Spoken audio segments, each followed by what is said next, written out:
Hello बच्चा party, this is Shivani Gurjar, your English educator from national career academy. यार 4 तारीख को एग्जाम है और फटाफट से रिवीजन भी करना है, चीजें भी ओवरव्यू करनी है, लेकिन किताबें इतनी मोटी मोटी है तो हम लेके आए हैं आपके लिए 4 क्लासेस के अंदर, जी हाँ 4 क्लासेस के अंदर इंग्लिश का पूरा ही रिवीजन कर देंगे और सारा ही इंपॉर्टेंट बता देंगे।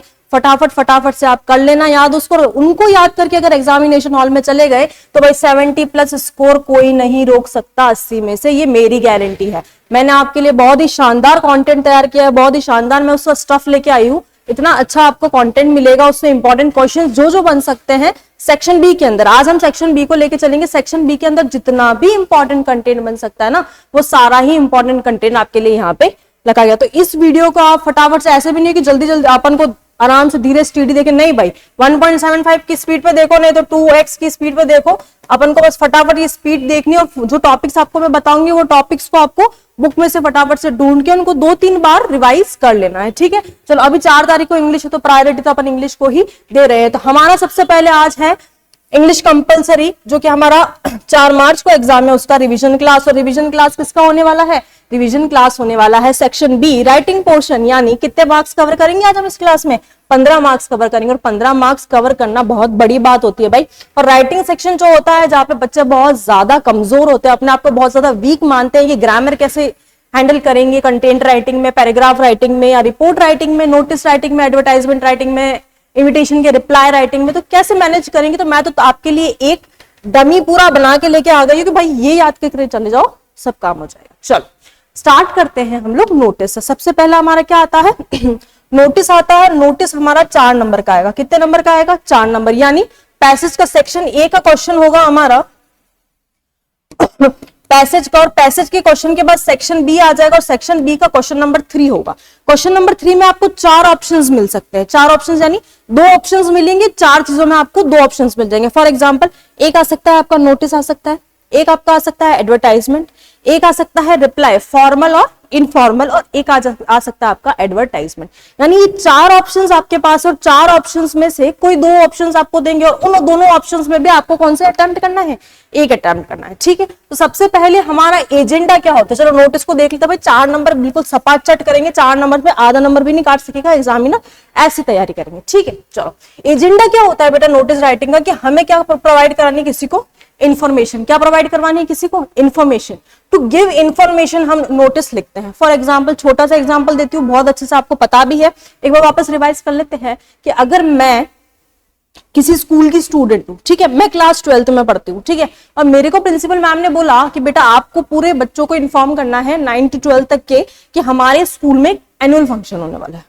मुझे बना दिया उन्होंने हेड कि भाई आप इन्फॉर्म करोगे। तो मैं क्या करूंगी, एक एक जाके बच्चे को, सुन अपने यहाँ एनुअल फंक्शन है तो अपन एक काम करते हैं कि तू आना, ठीक है, तेरे को जो परफॉर्म करना है मेरे को बता। ऐसे तो नहीं कर सकते ना, तो अपन क्या करेंगे, एक नोटिस बोर्ड के लिए प्रॉपर इंफॉर्मेशन फॉर्मेट में नोटिस लिखेंगे। उस नोटिस में एनुअल फंक्शन से रिगार्डिंग सारी ही डिटेल लिख देंगे, डेट लिख देंगे, टाइम लिख देंगे, वेन्यू लिख देंगे, जिससे क्या होगा, एक ही बार में सभी को नोटिस मिल जाएगा। चलो इसमें हम क्या करते हैं, सबसे पहले इंफॉर्मेशन देते हैं। इंफॉर्मेशन किसकी देते हैं कि हम क्या इंफॉर्मेशन देना चाहते हैं, क्या इवेंट है, क्या ओकेजन है जिसकी वजह से हम क्या कर रहे हैं, नोटिस लिख रहे हैं। अच्छा उसके अंदर फिर हम क्या लिखेंगे, डिटेल्स लिखेंगे। क्या लिखेंगे? डिटेल्स लिखेंगे। और डिटेल्स कौन सी? डेट, टाइम और वेन्यू। अच्छा डेट किसकी लिखेंगे? जो भी इवेंट ऑर्गेनाइज हो रहा है, चाहे एनुअल फंक्शन है, चाहे ब्लड डोनेशन है, कुछ भी हो, है ना, उसका पर्टिकुलर डेट अपन ने लिख देना है। अगर हमको डेट मेंशन्ड है, जैसे फॉर एग्जांपल कि हमारे स्कूल में गांधी जयंती मना रहे, 2 तारीख को, 2 अक्टूबर को गांधी जयंती मना रहे हो, तो अपन को यहाँ पे बोला है कि आपको गांधी जयंती हम मना रहे हैं, तो आप बच्चों को बोलो। तो अगर आपको क्वेश्चन में डेट मेंशन्ड है तो आपको डेट वो ही लिखनी है। डेट मेंशन नहीं है तो जिस डेट को आप एग्जाम दे रहे हो उसी डेट को अपना लिख देना है। फिर टाइम मेंशन शायद ही होगा, अगर होता है तो लिख देना है, नहीं तो मॉर्निंग में ही सारे इवेंट्स होते हैं तो 10 बजे का रख लेना, ज्यादा कंफ्यूज नहीं होना, 10 बजे का इवेंट अपना रख लेना। अब वेन्यू अगर स्कूल का कोई प्रोग्राम है तो या तो स्कूल के ऑडिटोरियम में होगा या स्कूल के प्लेग्राउंड में होगा, है ना। कॉलेज का है तो कॉलेज ऑडिटोरियम में होगा, कोई अपार्टमेंट है, कोई कॉलोनी है वो ऑर्गेनाइज कर रहे हैं तो पर्टिकुलर उनका एक हॉल होता है, बड़ा सा कम्युनिटी हॉल होता है, वहां पे होगा, ठीक है। चलो भाई अब देखना है कि पार्टिसिपेंट्स कौन कौन है, क्या क्या पार्टिसिपेंट्स है। जो भी पार्टिसिपेंट्स हैं मतलब पार्टिसिपेट करना चाहते हैं वो अपनी इंफॉर्मेशन दे दे, तो ये पूरी डिटेल्स हम नोटिस के अंदर लिखते हैं। कितने मार्क्स का होता है? 4 मार्क्स का होता है। 4 मार्क्स कितने में डिवाइड होते हैं? फॉर्मेट में, कंटेंट में, एक्सप्रेशन और एक्यूरेसी। यानी आपने फॉर्मेट प्रॉपर बनाया है तो आपको नंबर मिल जाएगा अच्छे, आपने कंटेंट प्रॉपर लिखा है तो नंबर मिल जाएंगे अच्छे, और आपने एक्यूरेसी रखी है कि जो बात कन्वे करना चाह रहे हो वो पर्टिकुलरली अच्छे तरीके से एक्यूरेटली कन्वे हो रही है तो आपको प्रॉपर ये नंबर नहीं कट सकते हैं भाई, ये गारंटी है। चलो अब हमने इसका फॉर्मेट बना लिया है ना, प्रॉपर इसका फॉर्मेट है। ये फॉर्मेट अगर आपने याद कर लिया और इस फॉर्मेट से अगर आपने काम कर लिया तो कहीं से नहीं चुकने वाले आपके नंबर। क्या करना है हमने सबसे पहले ऊपर लिख देना है, ध्यान से देखना, name of organisation. Name of organisation यानी कोई भी स्कूल, कोई भी कॉलेज, कोई भी हॉस्पिटल, कोई भी अपार्टमेंट जो भी कंसिडर कर रहा है, इवेंट ऑर्गेनाइज कर रहा है, उसका सबसे पहले नाम। इधर की तरफ और इधर की तरफ आपको क्या छोड़ देनी है? जगह छोड़ देनी, और बीच में हेडिंग आएगी। अब नेम ऑफ द ऑर्गेनाइजेशन में ऐसा नहीं हो कि आप नेम ऑफ द ऑर्गेनाइजेशन लिख के आओ, यहाँ पे क्या लिख के आओगे? किसी पर्टिकुलर स्कूल का नाम, किसी पर्टिकुलर कॉलेज का नाम या हॉस्पिटल का नाम, ऐसे करके आपको लिख के आ जाना है। फिर आपको क्या छोड़नी है? ये ग्रीन कलर से मेंशन्ड है, यानी मतलब आपको लाइन छोड़नी है, ठीक है। लाइन छोड़ने के बाद फिर आपको क्या आता है? कैपिटल लेटर्स में आपको लिखना है नोटिस, फिर वापस लाइन छोड़ देंगे। लाइन छोड़ने के बाद आपको डेट लिखनी है, डेट एक्सपांडेड फॉर्म में लिखनी है।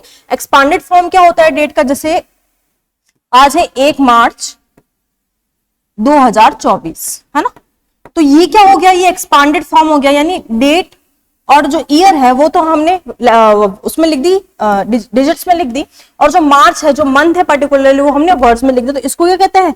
Expanded form. तो उस एक्सपांडेड फॉर्म में लिख देना और थोड़ा छोटा लिखना है, यानी इस नोटिस को कवर ना करे और साइड में रहे उस लगा, और यहाँ पे पूरी अपनी ऐसे जो लाइन है बिल्कुल उसका अपन को वो स्पेस छोड़ देना है। फिर वापस एक लाइन छूटेगी, फिर अपनी आएगी हेडिंग, यानी जो भी क्वेश्चन आपको दिया है उसमें आपको 2 बार क्वेश्चन पढ़ना है। क्वेश्चन जब आप पढ़ोगे ना तो आपको पता चल जाएगा कि हाँ भाई ये क्वेश्चन में पर्टिकुलरली ये चीज का नोटिस लिखने के लिए बोल रहा है, तो वो पर्टिकुलर चीज जो आप नोटिस करोगे ना वो आपकी क्या बन जाएगी? हेडिंग बन जाएगी।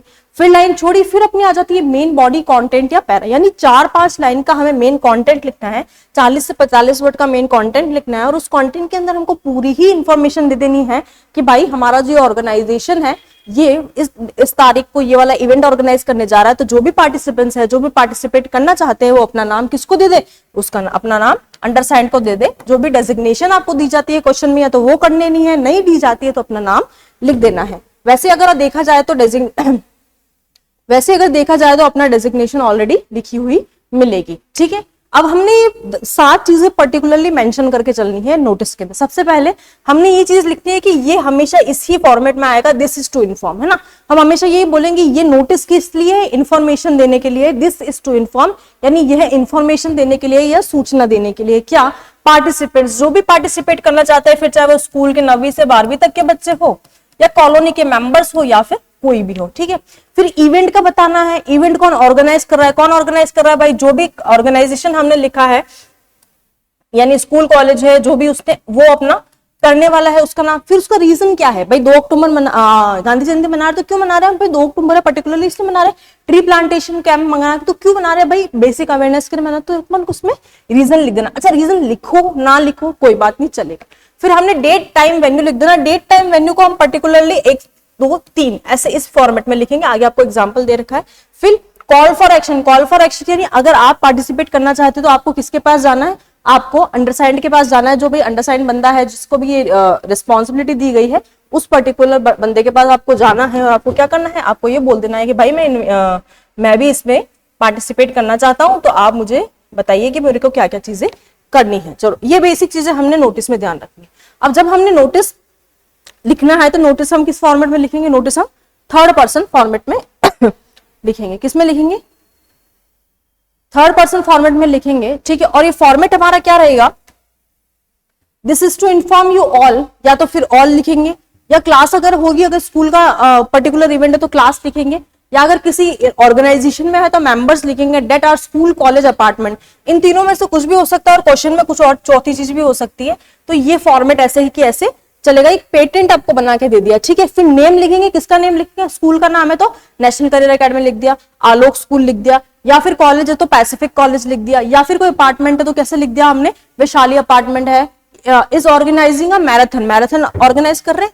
अब कब कर रहे हैं उसकी डेट लिख दो। अब डेट जैसे आज आप एग्जाम दे रहे हो 4 मार्च को, है ना, तो 4 मार्च के एग्जाम की डेट तो अपन ने 4 मार्च की डेट तो अपन ने यहाँ लिख देंगे। फिर अपन इसके 2 दिन बाद की डेट लिख देंगे, यानी 6 मार्च को इवेंट है तो हम आपको क्या कर रहे हैं, हम आपको 2 दिन पहले अवेयर कर रहे हैं। तो यहाँ पे ये सारी चीजें अपन ने लिख देनी। अब वेन्यू मैराथन है, अगर पर्टिकुलरली यही क्वेश्चन आ जाता है आपका, भगवान करे यही क्वेश्चन आ जाए कि मैराथन है, तो मैराथन कहाँ हो सकती है, फतेह सागर की पाल के यहाँ पे हो सकती है, या फिर बेसिक जो मेन रूट्स है उदयपुर के वहां हो सकती है। तो हम ये लिख सकते हैं, those who are interested submit your names to undersigned. अब ये पर्टिकुलर पैटेंट है, ये पैटेंट है, ये पैटेंट है, ये पूरा याद करके जाना है हमने, और ये ऐसा कैसा छाप देना है चाहे कोई सा भी क्वेश्चन आ जाए। फॉर एग्जाम्पल हमने इंपॉर्टेंट टॉपिक देख लिए, है ना,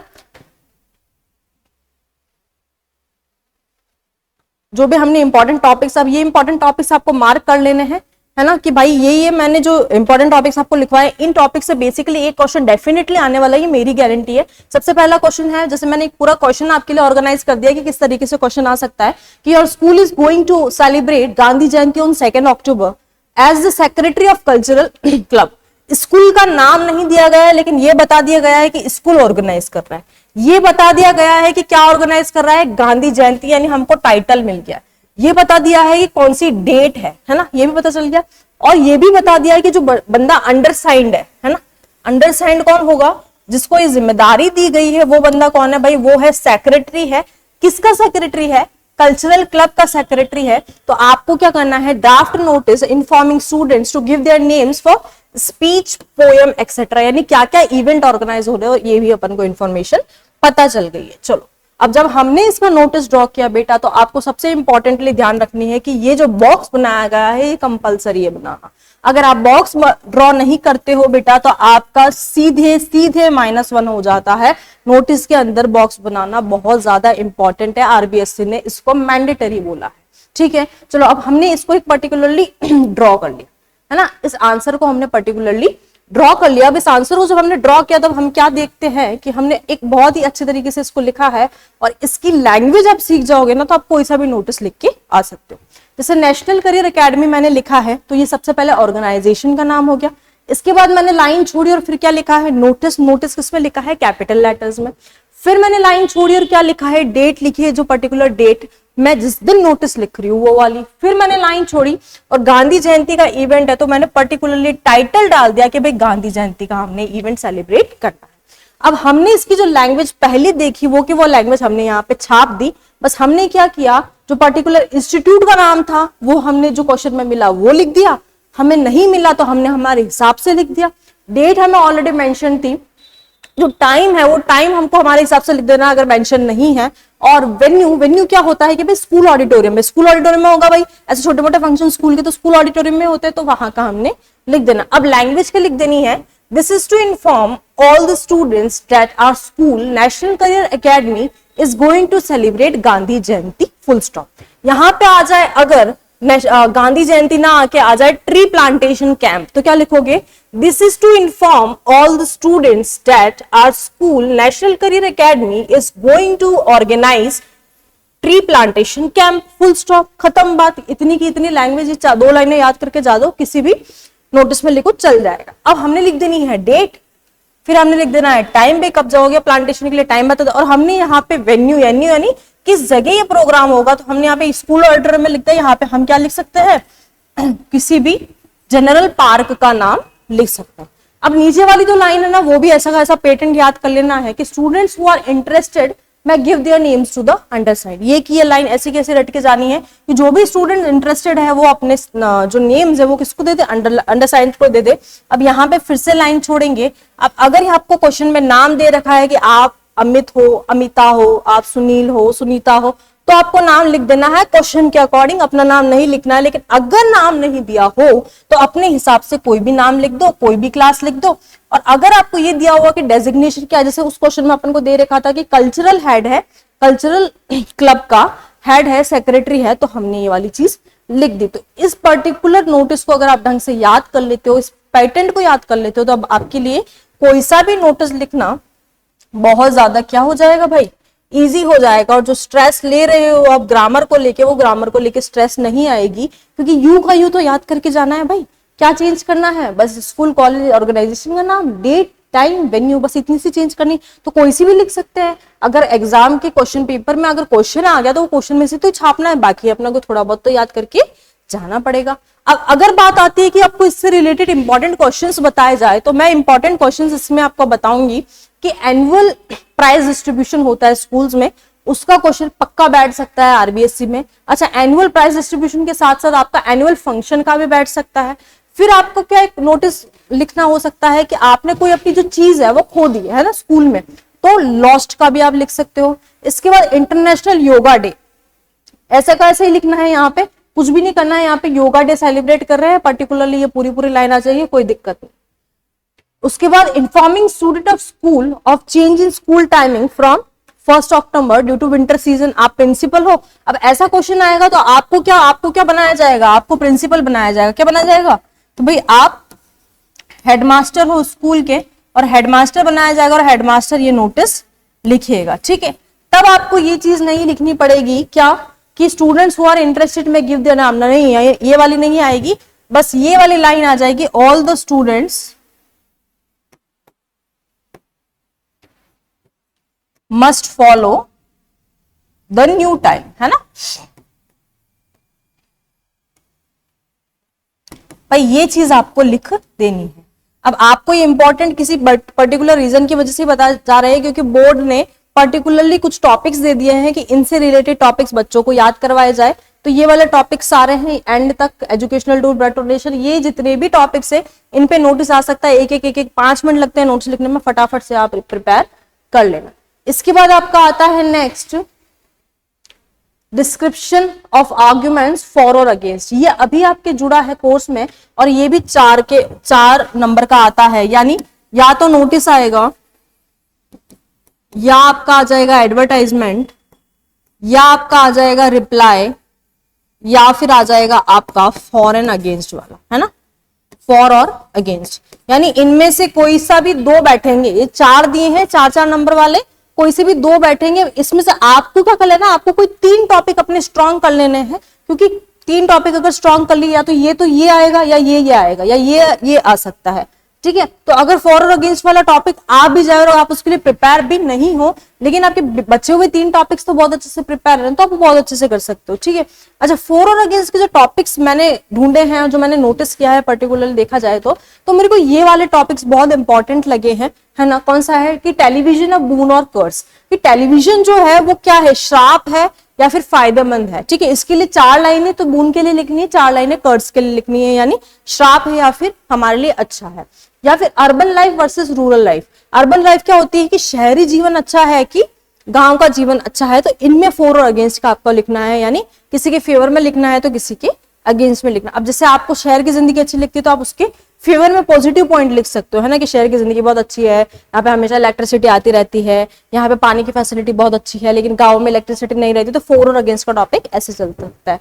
science is a boon, science is the boon करके अगर आपको टॉपिक आ जाता है तो आपको क्या लिख देना है कि भाई साइंस है अच्छी एक लिमिट तक, लेकिन एक लिमिट तक नहीं है, तो 4 लाइनें दोनों के लिखोगे, 8 लाइनें, मतलब 100 वर्ड्स या फिर 80 वर्ड्स तक, 80 to 100 वर्ड्स का आपको अगर टॉपिक मिल जाता है तो आपको 4 लाइनें दोनों के लिख देंगे। और एजुकेशन इज बिजनेस, ये टॉपिक थोड़ा सा इंपॉर्टेंट है कि एजुकेशन का आजकल जो कमर्शियलाइजेशन हो गया है ना, कि हर चीज के लिए पैसा जगह जगह डिमांड किया जाता है, तो एजुकेशन इज बिजनेस के लिए आपको टॉपिक ये इंपॉर्टेंटली याद करके जाना है और एक ये इंपॉर्टेंटली याद करके जाना है। अगर आप समझते हो अपने आप को कि मैं फॉर और अगेंस्ट बहुत अच्छे से लिख सकता हूं, तो आपको ये टॉपिक तो पर्टिकुलरली पढ़ने ही है। और एक है इंडस्ट्रियलाइजेशन, बून और कर्स। इंडस्ट्रियलाइजेशन कैसे कि कितनी सारी आधुनिकीकरण हो गया है जिसकी वजह से पेड़ों का काटना हो रहा है, तो पेड़ों के काटने की वजह से क्या हो रहा है कि जो जंगल के जानवर है वो माइग्रेट कर रहे हैं किधर, सिटीज की तरफ, और ऐसे करके हमारी जान को भी खतरा है। तो ये जो 3-4-5 टॉपिक्स है, इनको आपको बहुत अच्छे से रीड करना है, बहुत अच्छे से पढ़ना है। 2-3 बार रीड करने से ही आप लिखने के लिए अवेलेबल हो जाओगे, कोई दिक्कत नहीं है। इसके बाद आ जाते हैं हमारा मोस्ट इंपॉर्टेंट पार्ट, इन्विटेशन का रिप्लाई। इन्विटेशन का रिप्लाई हमें बेटा बहुत अच्छे से करना है। इन्विटेशन के रिप्लाई फॉर्मल और इनफॉर्मल हो सकते हैं, ठीक है। अब आपके लिए पूरा मेंशन्ड है कि इन्विटेशन रिप्लाईज हम कब करेंगे, जब आपको फॉर्मल इन्विटेशन मिलेगा तो फॉर्मल रिप्लाई, और इनफॉर्मल इन्विटेशन मिलेगा तो इनफॉर्मल रिप्लाई। चलो, अब इसका टोन जो होगा ना फॉर्मल का, वो तो फॉर्मल ही रहेगा, मतलब अपन को रेस्पेक्टिव वे में बोलना है, हेलो हाय ये नहीं बोलना है, हमको रेस्पेक्टिव मैनर में बोलना है कि respected sir, I am so happy, ये अब आपको नेक्स्ट में बताती हूँ मैं। और ये 3rd पर्सन को लिखा जाता है, ठीक है। सबसे इंपॉर्टेंट चीज इसका फॉर्मेट क्या लेता है, लेटर फॉर्मेट रहता है, कंफ्यूजन बहुत है कि आप बहुत कंफ्यूज हो रहे हो कि हम ये कैसे करें, है ना। मैंने बहुत से कमेंट्स देखे हैं मेरी पुरानी वीडियोस पे, बेटा दोनों ही तरीके से आप लेटर के रिप्लाई करते हो, आपको कोई भी नहीं काटेगा, बिल्कुल कट नहीं करेगा, आपका फॉर्मेट लेटर फॉर्मेट ही रहता है। जो आप बॉक्स में बना हुआ देख रहे हो वो चल जाएगा, अगर आपने वो प्रैक्टिस किया तो इट्स ओके, और जिसने ये लेटर फॉर्मेट प्रैक्टिस किया उसका भी ओके, दोनों ही चीजें चल जाएंगी, कोई दिक्कत वाली बात नहीं है। इनफॉर्मल रिप्लाई कहाँ होता है? इनफॉर्मल रिप्लाई जब होता है जब इनफॉर्मल इनविटेशन आपको दिया जाए, ठीक है। जैसे आपको बर्थडे पार्टी में बुला लिया आपके दोस्त ने कि भाई मेरे बेटे की बर्थडे पार्टी है, तू आइयो, ठीक है, तो ये क्या हो गया? Informal invitation. तो इसमें जो टोन होगा यानी दोस्ती यानी फ्रेंडली टोन होगा, ठीक है। फिर इसके बाद ये फर्स्ट सेकंड थर्ड पर्सन किसी में भी लिखो, कोई दिक्कत नहीं है, हाँ I will come to you, या फिर थर्ड पर्सन में लिखो तो भी चल जाएगा, और यह भी लेटर फॉर्मेट में रहेगा। चलो अब अगर हम फॉर्मेट देखें फॉर्मल का, तो फॉर्मल का फॉर्मेट देखते हैं तो हमें क्या देखने को मिलता है कि हमने स्टार्ट करना है पर्टिकुलर लेटर फॉर्मेट में, यानी सबसे पहले क्या हो जाएगा? सेंडर्स एड्रेस, फिर लाइन छूट जाएगी, फिर डेट, फिर लाइन छूट जाएगी, सैल्यूटेशन यानी रेस्पेक्टेड सर, रेस्पेक्टेड मैम, फिर लाइन छूट जाएगी, बॉडी या कंटेंट आएगा, कंटेंट जो होता है ना 2-3 लाइनें वो हो जाएंगी, और फिर योर्स करके या फिर रेस्पेक्टफुली नीचे आपका नाम आ जाएगा। चलो इसका एग्जाम्पल देख लेते हैं। अगर हमने फॉर्मल रिप्लाई करना है, ध्यान से देखना, अगर हमने फॉर्मल रिप्लाई करना है, फॉर्मल मतलब क्या होता है कि आप प्रिंसिपल हो और आपको कहीं पे चीफ गेस्ट बुलाया गया किसी इवेंट में, तो आपको फॉर्मल तरीके से जवाब देना है, ठीक है। आपको एज अ फ्रेंडली नहीं बुलाया, आप पर्टिकुलर कहीं के प्रिंसिपल और आपको वहां से किसी और जगह इवेंट है वहां आपको बुलाया, तो उस सिचुएशन में आप कैसे रिप्लाई करोगे? तो फॉर्मल रिप्लाई हम देख रहे हैं एक्सेप्ट और रिजेक्ट वाला। सबसे पहले हम देख रहे हैं एक्सेप्ट वाला, ठीक है। तो नेम ऑफ द सेंडर, अब जैसे मैं प्रिंसिपल, ठीक है, मुझे बुलाया है, ठीक है, तो मेरे को उन्होंने एक इनविटेशन कार्ड दिया, ठीक है। अब मैं उनको रिप्लाई कर रही हूं कि हाँ भाई मैं बिल्कुल आऊंगी, तो मैं कौन हुई यहाँ पे? सेंडर, यानी जिस प्रिंसिपल को उन्होंने इनवाइट किया है वो मैं हूं और मेरा नाम यहाँ पे आएगा, यानी miss Shivani has much pleasure in accepting kind invitation of. अब जिसने बुलाया है यानी आलोक स्कूल से मुझे बुलाया है, तो मैं लिखूंगी आलोक स्कूल, या फिर आलोक स्कूल के प्रिंसिपल ने मिलाया तो principal of Alok school to the event. Event कौन सा है? अब इवेंट के यहाँ पे इवेंट नहीं लिखना है, यहाँ पे लिखना है या तो एनुअल फंक्शन होगा या कोई सा भी हो सकता है इवेंट, जैसे कॉन्वोकेशन होगी किसी कॉलेज की तो लिख सकते हैं हम लोग लिख सकते हैं ब्लड डोनेशन में बुलाया अपन को तो वो लिख सकते हैं। तो इवेंट की जगह आप क्या लिख देना? जो भी इवेंट है, जो भी प्रोग्राम है वो हमने लिख देना है। फिर उसके बाद डेट, ऑन डेट, जब मैंने अंडरलाइन करना है ना वहां पे चीजें वो आएंगी जो आपको क्वेश्चन में पूछी गई है, ठीक। तो डेट क्या आएगी? जो भी डेट आपको मेंशन्ड है, नहीं मेंशन्ड है, अगर कोई बात नहीं अपने हिसाब से लिख देना। I am glad to be there, full stop, thank you, और आपका नाम। अब इसका फॉर्मेट क्या रहेगा? ये तो हो गई अंदर की बॉडी, इसका फॉर्मेट क्या रहेगा? आपका एड्रेस यानी मेरा एड्रेस, डेट, फिर सैल्यूटेशन, रेस्पेक्टेड सर, फिर लाइन छोड़ी, पूरी बॉडी कंटेंट। बॉडी कंटेंट कौन सा? ये वाला। फिर योर्स की जगह या फिर रिगार्ड्स करके, है ना, रिगार्ड्स करके हमने अपना नाम लिख देना है। समझ में आया भाई? 4 नंबर की बात है, बहुत इंपॉर्टेंट है। अब हमने अगर फॉर्मल रिजेक्ट कर दिया, उनके मेरे को बुलाया, मैंने बोला कि नहीं मैं नहीं आ सकती हूं, तब क्या होगा? तब हम मुझे बोलना है कि सेंडर ऑफ द रिप्लाई, यानी कौन हुई? मैं, Shivani Gurjar, thanks host of the event यानी manager of Alok school for their kind invitation to the annual function on 5 February, जैसे 5 मार्च, 5 मार्च, बट रिग्रेट, है ना, ये रिग्रेट है, सॉरी ये रिग्रेट है हिज हर। अब मेरा, अब अगर कोई मेल होगा, अगर मेल का नाम आया तो हिज लिखोगे, और मेल फीमेल का आया तो हर लिखोगे। Inability to attend because of illness, meeting, कुछ भी रीजन ले सकते हो, मैं नहीं आ सकता क्योंकि मैं बीमार हो रहा हूँ, या फिर मेरी कोई मीटिंग है और वो मेरी पहले से शेड्यूल थी, इस वजह से मैं नहीं आ सकता हूँ, etcetera. I hope you never mind but best regard. अब लोग मैं ऐसा सोचता हूँ कि आप बिल्कुल भी बुरा नहीं फील करोगे, आपने मुझे इनवाइट किया और मैं नहीं आ पा रहा हूँ तो उस चीज का कोई गलत आपको नहीं लगेगा।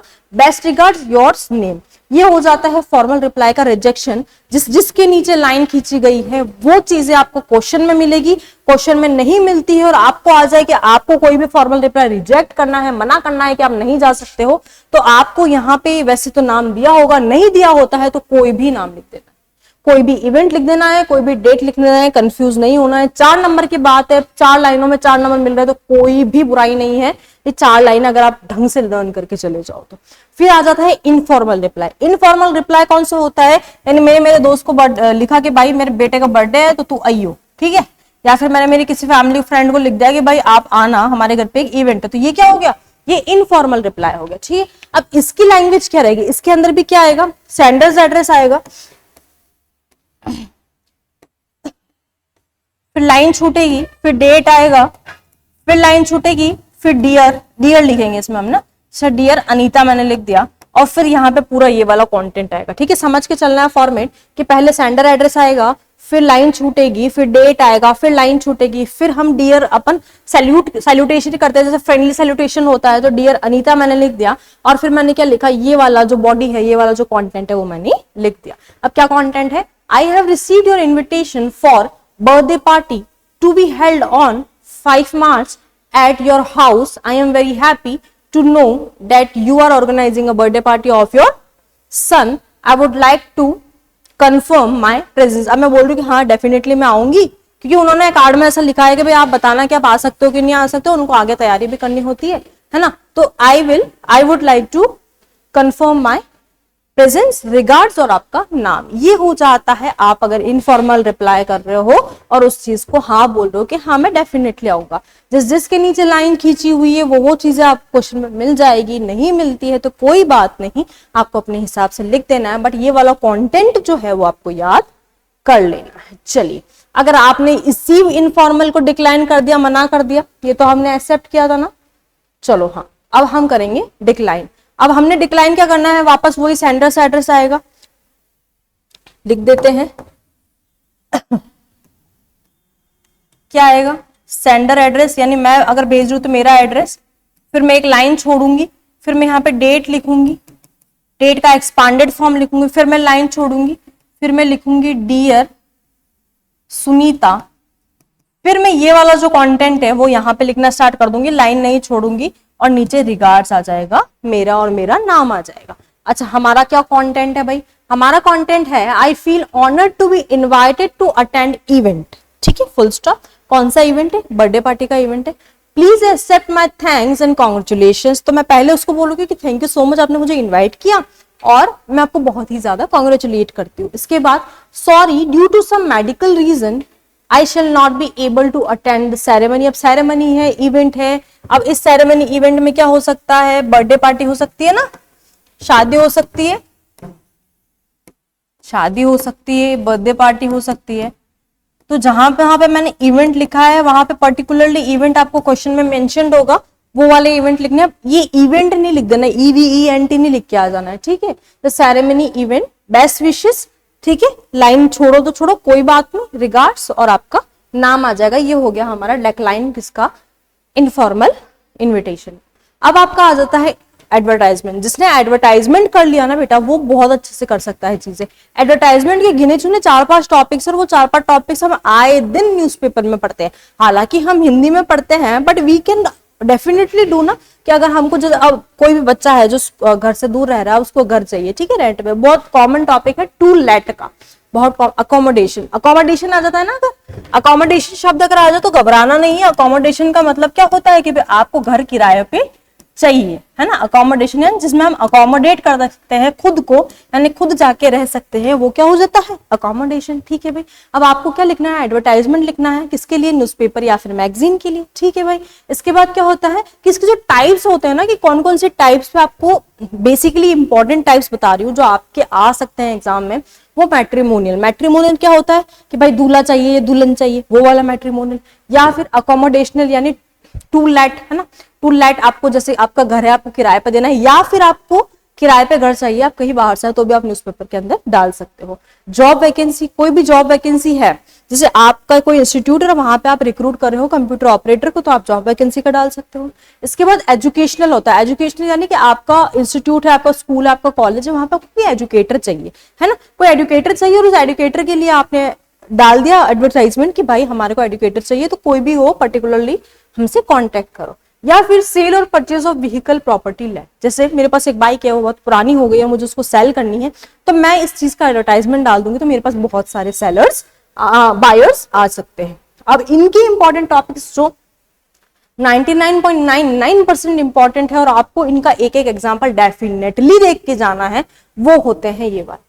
सबसे पहले होता है टू लेट। टू लेट के अंदर क्या आता है, टू लेट अगर आ जाए उसके अंदर हम लोग क्या करना है कि भाई हमारे को क्या चाहिए, हमारा घर है, मेरे को उसको 3 BHK पोर्शन है वो रेंट पे देना है, ठीक है, तो हम उसको क्या लिखेंगे कि टू लेट, सबसे पहले हमारी हेडिंग आ जाती है, वो क्या आ जाती है, टू लेट हेडिंग आ जाती है। और टू लेट हेडिंग के बाद हम क्या लिख देते हैं उसमें पूरी चीजें कि 3 BHK रूम, 3 BHK हाउस है जहाँ पे एक बड़ा सा हॉल है, ठीक है। अब इसको 80 वर्ड्स में हमने लिखना है, तो 80 वर्ड्स में हम इसमें क्या क्या ऐड कर सकते हैं, 3 BHK हाउस, बड़ा सा हॉल है, सेपरेट वाटर फैसिलिटीज, सेपरेट सब मीटर लगे हुए हैं जिसमें आप इलेक्ट्रिसिटी अपने खुद देख सकते हो, एसी लगा हुआ है, स्पेशल पार्किंग फैसिलिटीज हैं, ठीक है, आपके पास ग्राउंड वाटर भी है, और क्या है, और आपके पास ट्यूबवेल फैसिलिटीज भी है, और क्या है, आपके नियरेस्ट यहाँ पे जो नियर वाला एरिया है वहाँ पे हॉस्पिटल भी है और स्कूल भी है, तो आपके बच्चे भी है तो वो बहुत अच्छे से रह सकते हैं। तो टू लेट वाले में अपन बहुत सारा लिख सकते हैं, ठीक है। तो टू लेट वाला तो 99.99% तो ये तो पढ़ के जाना है, इसको तो छोड़ना ही नहीं है। एक बार पानी पीना भूल जाना, लेकिन 99% ये टू लेट वाला देख के जाना। फिर suitable match for Elder sister, Elder brother जो भी हो सकता है, या फिर सिस्टर भी हो सकता है या फिर ब्रदर भी हो सकता है कि भाई आपके भाई बहन की अब देखो ढूंढ लिए लड़के लुड़के मिल नहीं रहे आस पड़ोस में, तो क्या करे कैसे करे, तो अब अखबार में डाल दिया भाई हमारा भाई बहन है, इतना पढ़ा हुआ है, सुंदर है, अच्छी हाइट पर्सनालिटी है और अच्छी खासी जॉब भी है, तो हमें क्या चाहिए, हमें हमारी ही कास्ट का या फिर कास्ट, कोई जरूरी नहीं कोई सी भी कास्ट का लड़का चाहिए या फिर लड़की चाहिए, तो ये भी हम हमारे न्यूज़पेपर में डाल सकते हैं। फिर आ जाता है सेल मोटरसाइकिल, मोटरसाइकिल भी बेचनी है भाई, मेरे को मेरी कार है वो बेचनी है, या फिर और भी हो सकता है कि मेरी बाइसाइकिल है, छोटी साइकिल है, वो मैं अपनी यूज नहीं करती तो वो बेचनी है, तो ये चीजें भी हम सेल कर सकते हैं। फिर हो सकता है नीड इन जॉब। अब जैसे फॉर एग्जाम्पल एक तो होते हैं वैकेंसी, वैकेंसी यानी मेरे इंस्टीट्यूट में जगह खाली है तो मेरे को किसी को रिक्रूट करना है, और एक होता है कि मैं इस सिटी में नई आई हूँ और मुझे क्या चाहिए कि मुझे जॉब चाहिए, और मुझे पर्टिकुलरली मेरे को जितना पेमेंट चाहिए उस अकॉर्डिंग मेरे को जॉब नहीं मिल पा रही, तो मैंने अखबार में डाल दिया। अखबार में क्या डाला मैंने ये बोला कि मैंने फॉर एग्जाम्पल मैंने BSc B.Ed करी हुई है और मेरे को चाहिए जॉब किसी स्कूल में जहां पे मैं 11th-12th के बच्चों को पढ़ाऊं और बायोलॉजी सब्जेक्ट पढ़ाऊं, फिजिक्स सब्जेक्ट पढ़ाऊं, और मेरे को पर्टिकुलरली सैलरी चाहिए 30 से 40 हजार रुपए, और मेरे वर्किंग आवर्स हो सकते हैं 9 से 10 घंटे। तो ये मैं बोल रही हूँ, मैंने अपना मतलब ऐसे नहीं है कि मैं वैकेंसी दे रही हूँ, मुझे वैकेंसी ऐसे कहीं पे हो, वैकेंट जगह हो तो मुझे चाहिए, तो उसका भी आप नोटिस एडवर्टाइजमेंट लिख सकते हैं। फिर नीड ऑफ रूम और फ्लैट ऑन रेंट, ये हमने देख लिया टू लेट वाला। और इसका अपोजिट हो जाता है कि जैसे मैं नई सिटी में आई हूँ, जैसे मुझे जॉब चाहिए वैसे मुझे घर भी चाहिए, तो मेरे को क्या चाहिए, नीड। अब अपन ने यहाँ पे वर्ड अगर आ जाएगा ना आपको क्वेश्चन में कि नीड, तो आपको वहां पे लिख देना है जब आप एडवर्टाइजमेंट लिखो कि नीड ऑफ 3 BHK हाउस, और पर्टिकुलर एरिया का नाम भी आपने लिख देना है। चलो इसका एग्जाम्पल देखते हैं हम लोग। सबसे पहले ये 4 मार्क्स के वाले में ही आता है, 4 मार्क्स वाले में हम देख रहे हैं अभी तक, तो 4 मार्क्स वाले में आता है और इसमें आपको बॉक्स बनाओ कोई बात नहीं, नहीं बनाओ कोई बात नहीं। अब हमने यहाँ पे जो 2 एग्जाम्पल सॉल्व किए हैं वो दोनों एग्जाम्पल कौन कौन से हैं, वो दोनों एग्जाम्पल्स है कि ग्रूम वांटेड, क्या चाहिए, दूल्हा चाहिए, और किसके लिए चाहिए, कास्ट लिख देंगे, कम्युनिटी लिख देंगे, रिलीजन लिख देंगे, Hindu, advocate, teacher, doctor, engineer, जो भी कुछ भी हो सकता है वो कुछ भी आप यहाँ पे मेंशन कर देंगे, इसलिए मैंने अंडरलाइन किया है। इसके बाद उसकी हाइट लिख देनी है मतलब किसके लिए चाहिए, अच्छा मैंने फॉर लिखा है ना, फॉर मतलब लड़का चाहिए किसके लिए, किसी लड़की के लिए। हम ये सारी पहले डिटेल्स किसकी लिख रहे हैं, लड़की की डिटेल्स लिख रहे हैं कि हमारी लड़की की ये हाइट है और ये पर्सनालिटी है उसकी, मतलब अच्छी खासी हाइट पर्सनालिटी, ये एज है, वो जॉब कहाँ कर रही है, उसकी एजुकेशन क्या है, और लड़के की डिटेल्स उसके बाद लिखेंगे कि बॉय कैसा चाहिए हमको, जो कि सेटल हो या फिर जयपुर में या फिर दिल्ली में, उसकी कास्ट कोई भी होगी हमको चलेगी, कोई बात नहीं। कॉन्टेक्ट नंबर लिख देने हैं, थोड़े आधे लिख देना, आधे में एक्सेस लिख देना। ये हो गया ग्रूम या ब्राइड वांटेड, ठीक है। इसका अपोजिट हो जाएगा अगर क्या चाहिए, दुल्हन चाहिए, ठीक है। चलो नेक्स्ट, अब है वांटेड। अब वांटेड यहाँ पे क्या वांटेड, इसको जॉब चाहिए, है ना, तो जॉब फॉर इलेक्ट्रिकल इंजीनियर, यानी मैं इलेक्ट्रिकल इंजीनियर हूँ और मैं एक सिटी में अभी सेटल हुई हूँ, मुझे जॉब चाहिए, तो मैंने इसको क्या कर दिया, एडवर्टाइजमेंट में डाल दिया। एक्सपीरियंस मुझे 2 साल का है, कहाँ पे, सिक्योर मीटर्स में, ठीक है। सैलरी मुझे कितनी चाहिए वो लिख देनी कि मेरे को इतनी सैलरी चाहिए, और मैं जो वर्किंग आवर्स मेरे जो है वो मैं 8 से 10 घंटे काम कर सकता हूँ। तो अगर आपकी यहाँ पे कोई जॉब वैकेंसी है तो आप प्लीज मुझे इस नंबर पे कांटेक्ट करें। तो ये चीजें हमने एडवर्टाइजमेंट की देख ली, चलो अभी समझ में आ गया।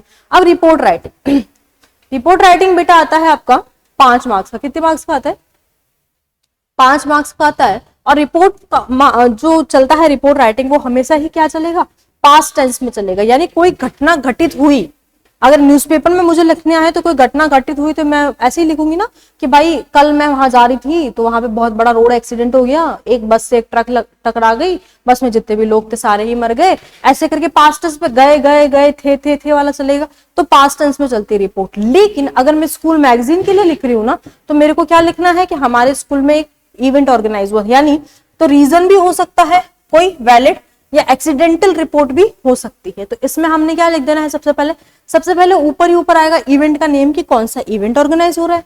इसके बाद आ जाएगा डे और डेट, कि कौन सा डेट कॉमा डे करके, और इधर आ जाएगा सिटी का नाम आ जाएगा। ठीक है, फिर रीजन क्या है आपका रिपोर्ट लिखने का, पर्टिकुलरली कि आप क्या हुआ, आप अगर रोड एक्सीडेंट का लिख रहे हो तो उस अकॉर्डिंग उस पर्टिकुलर कैलेमिटी वेज में लिखना है। अगर आप किसी एनुअल फंक्शन का लिख रहे हो कि हमारे स्कूल में एनुअल फंक्शन हुआ, तो हम स्कूल मैगजीन के लिए लिख रहे हो। ठीक है, इसके बाद आपको अगर स्कूल मैगजीन के लिए लिख रहे हो तो आपको क्या लिख देना है कि चीफ गेस्ट ये आया था, है ना। फॉर एग्जांपल चलो हम लेके ही चलते हैं एनुअल डे का। ठीक है, एनुअल डे का ऑर्गेनाइजेशन आ गया, हमारे स्कूल में एक एनुअल डे का ऑर्गेनाइजेशन हुआ, तो काफी सारे स्टूडेंट्स ने उसमें पार्टिसिपेशन दिया, बहुत सारे डांस हुए, स्पीच हुई, एक्ट्स हुए, है ना, प्राइज डिस्ट्रीब्यूशन हुआ, चीफ गेस्ट किसको बुलाया था, पर्टिकुलरली किसी 2-3 लोग, चीफ गेस्ट के नाम लिख दो। उसके बाद always return in past tense, ठीक है, ये हमेशा पास्ट टेंस में लिखा जाता है। चीफ गेस्ट के साथ प्राइज डिस्ट्रीब्यूशन भी हुआ और हम सारे स्टूडेंट्स को बहुत सारा टेस्टी रिफ्रेशमेंट भी मिला और हमने बहुत एंजॉय किया। ये सारी चीजें भी रिपोर्ट राइटिंग में आ सकती है। यानी कोई भी प्रॉब्लम होगी तो भी रिपोर्ट राइटिंग में आ सकती है, और कोई भी ऐसी चीज है जो आपका कोई अच्छे से इवेंट ऑर्गेनाइज हुआ है, उसके बाद अगर आप उसको एज ए मेमोरी रखना चाहते हो तो आपने स्कूल मैगजीन के लिए रिपोर्ट लिख दी, तो आप उस पर्सपेक्टिव में भी लिख सकते हैं। ये आती है 5 मार्क्स को, इसमें आपको कम से कम 10 से 12 लाइन लिख के आनी है।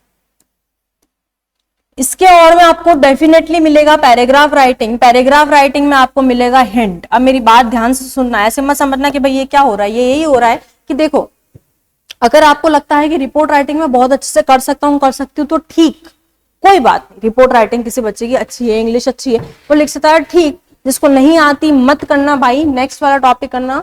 क्या करना है, अच्छा एक बार फॉर्मेट देख लेते हैं। टाइटल आएगा, डेट आएगा, सिटी का नाम आएगा और नीचे कंटेंट आ जाएगा 10 लाइनों का। ठीक है, ये अपना रिपोर्ट का फॉर्मेट है। किसका फॉर्मेट है, रिपोर्ट का फॉर्मेट है। अच्छा, अगर आपको रिपोर्ट में इतना कॉन्फिडेंस नहीं है, रिपोर्ट के टॉपिक्स देख लो एक बार फटाफट। एनुअल फंक्शन वाला मैंने बताया ही था कि एनुअल फंक्शन है और स्कूल मैगजीन के लिए लिख रहे हो तो एनुअल फंक्शन वाला रिपोर्ट लिख देना 10-12 लाइन में। इसके बाद रॉबरी हो गई है, बैंक रॉबरी, है ना। उसके बाद ट्रेन एक्सीडेंट, बस एक्सीडेंट, कोई सा भी एक्सीडेंट आ जाए तो एक्सीडेंट का लिख देना। वैसे मेरे हिसाब से आपको ये चीज ढंग से पढ़ के जानी है। इन तीनों टॉपिक्स में से डेफिनेटली एक बैठ ही जाएगा, आई एम श्योर। ठीक है, या फिर टीचर्स डे सेलिब्रेशन का लिख सकते हो, जैसा कि एनुअल डे का लिखोगे वैसा वैसे थोड़ा बहुत टीचर्स डे का लिख देना। बस एनुअल डे में क्या होगा कि कोई चीफ गेस्ट वगैरह आएंगे, टीचर्स डे में अगर नहीं भी आए, लेकिन आप कॉपी पेस्ट कर सकते हो एनुअल डे का और टीचर्स डे का या कोई सी भी सेलिब्रेशन का। ठीक है, अगर कोई स्कूल में ऑर्गेनाइज हो रहा है। इसके बाद ट्री प्लांटेशन का, ट्री प्लांटेशन ड्राइव का नहीं लिख सकते हो क्या भाई, कि हमारे हमारा पर्टिकुलर लोकेलिटी है वहां पे ट्री प्लांटेशन होते हैं। ये चीजें आपकी पढ़ी हुई भी है और पर्टिकुलरली आपके लिए इंपॉर्टेंट भी है। इसमें से 3 जो 4 मैंने टक किए हैं वो आपको बहुत अच्छे से पढ़ लेने हैं, बहुत थॉरली पढ़ने हैं, बहुत ईमानदारी से पढ़ने हैं। अब जिसको रिपोर्ट में दिक्कत है वो क्या करेगा, वो पैराग्राफ करेगा। क्या करेगा भाई, पैराग्राफ करेगा। क्यों करेगा, इसके पीछे का रीजन है, बहुत बड़ा रीजन है, बताते हैं।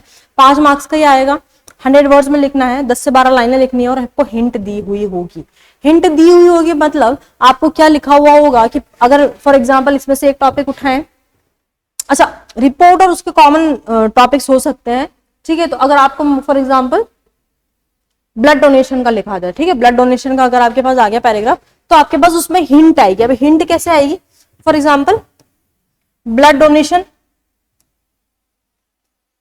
ठीक है, फिर dot dot dot dot dot, फिर किसी भी डेट आ जाए तो ठीक, नहीं आ जाए तो आपने लिख देनी, फिर डेट डेट डेट डेट, फिर डॉट डॉट डॉट, फिर कहां पे हुआ, कितने यूनिट, 15 यूनिट ब्लड डोनेट हुआ कहीं से भी। ठीक है, फिर बहुत सारे लोगों ने ब्लड डोनेट किया, मतलब मोर नंबर ऑफ पीपल, फिर डॉट डॉट डॉट डॉट, कहां पे हुआ, लोगों की हेल्प के लिए हुआ। ऐसे करके आपको ना ये हिंट दी रहेगी, ये हिंट, ये हिंट, ये हिंट। तो इस हिंट से आपको कम से कम 8 से 9 हिंट मिलेगी। तो 8 से 9 हिंट का यूज करके अगर आपको एक एक सेंटेंस बनाना तो नहीं बना सकते हो क्या भाई? बिल्कुल बना सकते हैं। और अगर टॉपिक्स इतने सिंपल आ जाए तो डेफिनेटली बना सकते हैं। तो पैराग्राफ अटेम्प्ट करवाने के पीछे का रीजन यही है बेटा कि आपके पास एक थोड़ा सा छोटा सा बैकअप मिलेगा, हिंट्स मिलेगी, और उस हिंट्स को अगर आप यूज करके काम करते हो, अटेम्प्ट करते हो क्वेश्चन, तो आपकी थोड़ी बहुत ग्रामर मिस्टेक्स जो होने वाली होती है वो भी ना के बराबर होती है। इसीलिए जो अपने आप को रिपोर्ट में कॉन्फिडेंट मानता है वो इन रिपोर्ट के टॉपिक्स को बहुत अच्छे से पढ़ लेना। लेकिन अगर ठीक है लगता है कि नहीं यार मैं रिपोर्ट तो नहीं कर पा रहा हूँ, यार मैं पैराग्राफ कर लूंगा क्योंकि उसमें हिंट आ रहे हैं, तो आपको ये वाले टॉपिक्स डेफिनेटली पढ़ के जाने ही है। आज सबका काम यही है कि पूरा सेक्शन भी अच्छे से देख ले, ताकि क्या हो उसमें आपकी 15 में से मोस्ट प्रोबेबली 13 नंबर या 12 नंबर बहुत अच्छे से आ जाए। अब बात आती है हमारी कि हमने अब नेक्स्ट देखना है 6 नंबर का क्वेश्चन। क्या देखना है? 6 नंबर का क्वेश्चन। और 6 नंबर का क्वेश्चन हमारा कौन सा आता है? लेटर टू द, क्या लिख देते हैं, लेटर्स आएंगे, फॉर्मल और इनफॉर्मल आ सकते हैं, जिसमें letter to editor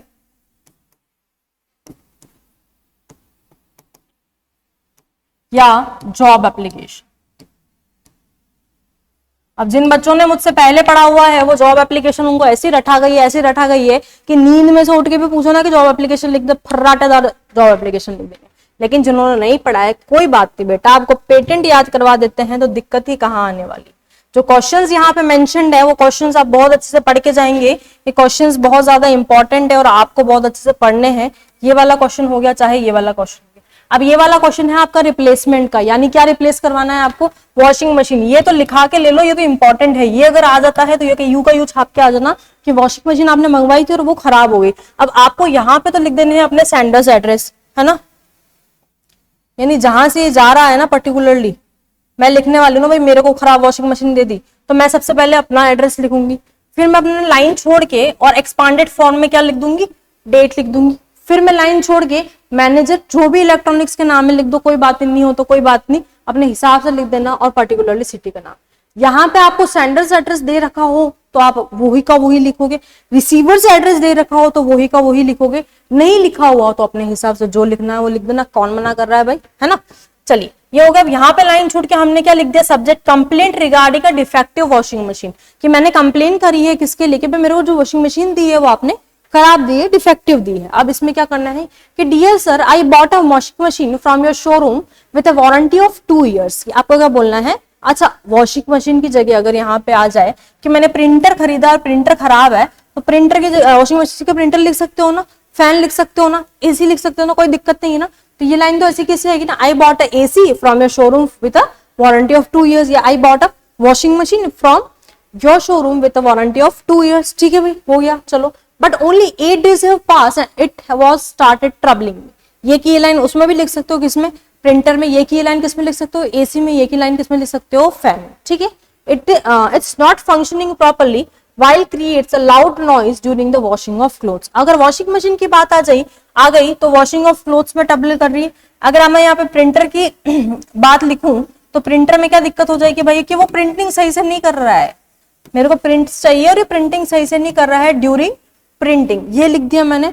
so please make a replacement of. अगर रिप्लेसमेंट किसी का भी आ जाए, ये 2 लाइनें जो मैंने बताई है वो यू की यू लिख के और जो आपका प्रोडक्ट है उसका रिप्लेसमेंट का नाम लिख देना है, योर्स फेथफुली अनूप। खत्म बात। पैसा हजम। 6 नंबर मिल रहा है। कितने नंबर मिल रहे हैं? 6 नंबर मिल रहे हैं इस चीज के। अगर आप सेंडर्स एड्रेस और ये फॉर्मेट लिख देते हो तो आपके 2.5 नंबर, 2 नंबर कहीं नहीं गए, और पर्टिकुलर इस कंटेंट के 3 नंबर और ग्रामर का 1 नंबर, है ना।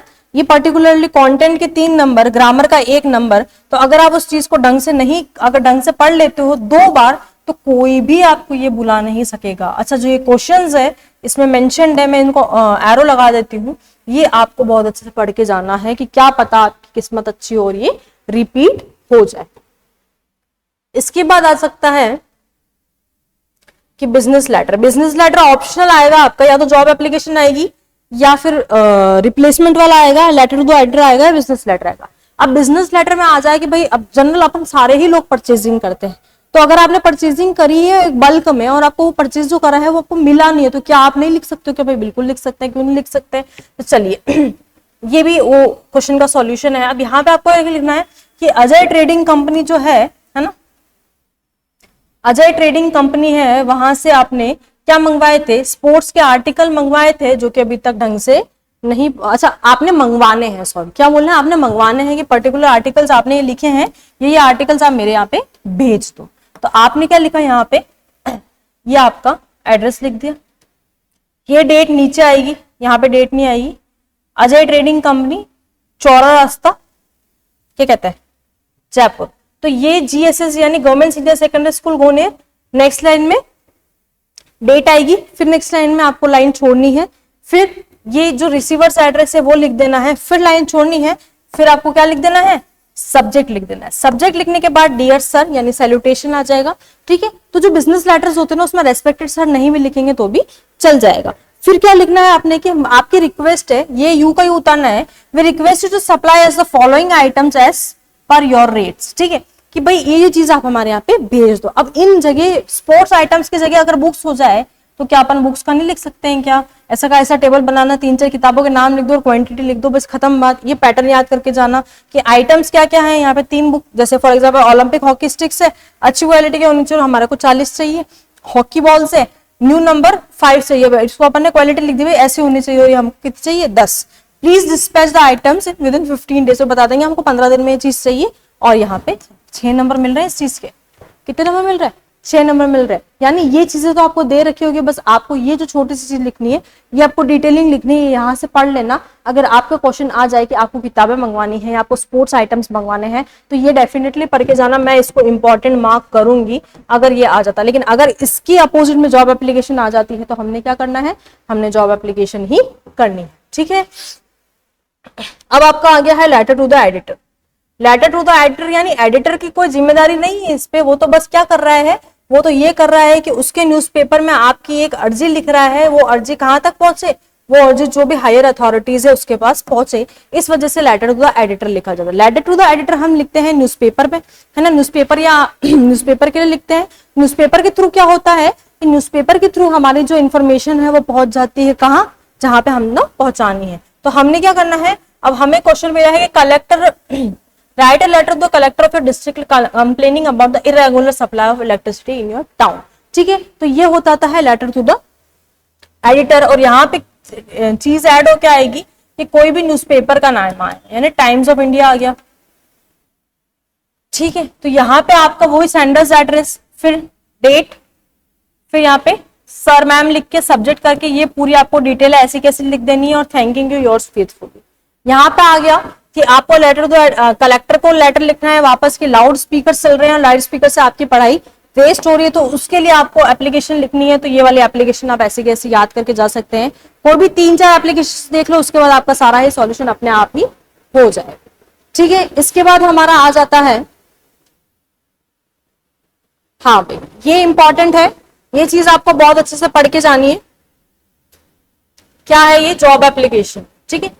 जॉब एप्लीकेशन का टॉपिक बहुत अच्छे से याद करके जाना, क्या पता ऐसे चांसेस बैठे कि आपको जॉब एप्लीकेशन ही आ जाए, तो आपको ये की ये उतार के आनी है। क्या है, यू आर महेश शर्मा, और आपको पूरा एड्रेस लिखा हुआ है, और आपको क्या लिखा हुआ है कि आपको जॉब एप्लीकेशन लिखनी किसके लिए, क्लर्क की पोस्ट के लिए। ये इंपॉर्टेंट है और ये याद करके जाना, ये याद करके जाना, 101% आने के चांसेस है, ठीक है। तो आपको सबसे पहले ये आपका एड्रेस हो गया, क्वेश्चन में दे रखा है तो आपको लिखना है, नहीं दे रखा है तो अपने मन से लिख देना है, लाइन छोड़नी है, फिर डेट लिख देनी है, फिर लाइन छोड़नी है, फिर सैल्यूटेशन लिखना है, और सैल्यूटेशन के साथ साथ क्या लिखना है, रिसीवर्स एड्रेस। क्या लिखना है, रिसीवर्स एड्रेस। यानी सबसे पहले आ गया सेंडर्स एड्रेस, सबसे पहले आ गया बेटा सेंडर्स एड्रेस। सेंडर्स एड्रेस अगर आपको लिखा हुआ है तो आप लिख देंगे, फिर सेंडर एड्रेस 2 लाइनों में आ गया, फिर लाइन छोड़ेंगे, फिर डेट लिखेंगे, फिर लाइन छोड़ेंगे, फिर रिसीवर एड्रेस आएगा, रिसीवर एड्रेस के साथ साथ क्या आएगा, सैल्यूटेशन आएगा, और सैल्यूटेशन के जस्ट बाद आपको